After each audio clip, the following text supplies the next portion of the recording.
श्री श्री आनंदमयी मात की जय. Question.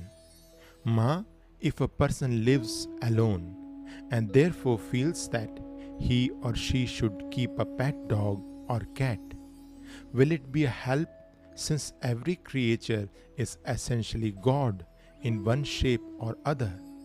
Or will, on the contrary, one's affection be directed outwards instead of towards God? Mataji.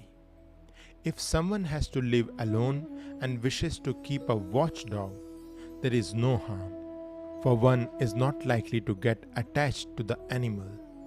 But if one keeps it as a pet and is all the time busy looking after it, it will disturb one's meditation.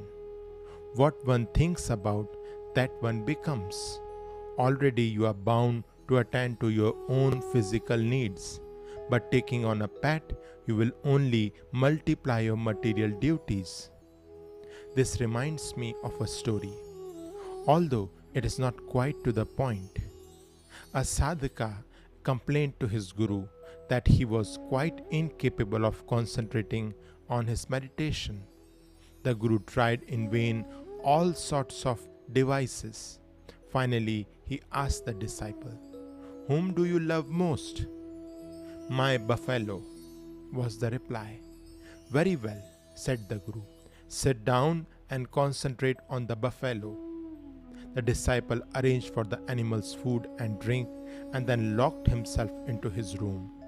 To engage himself in the contemplation of his beloved buffalo was easy enough for him, and he continued to do so until he forgot everything else and became absorbed in dhyan.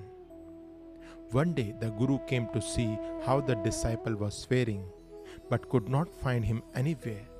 He called his name several times, but the disciple did not hear. After much calling and knocking, he was at last roused from his meditation.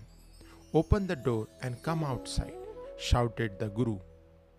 "How am I to get out?" replied the disciple. "My horns won't go through the door." You see, what you think about, that you become. This is why it is said that one should meditate on the self, Atma, rather than on any particular form. Nevertheless, if there is no other means of concentrating, this also may be a way. The disciple, having learned one pointed concentration, later was able to go beyond the form of the buffalo and attained a real union. Shri Shri आनंदमयी मात की जय.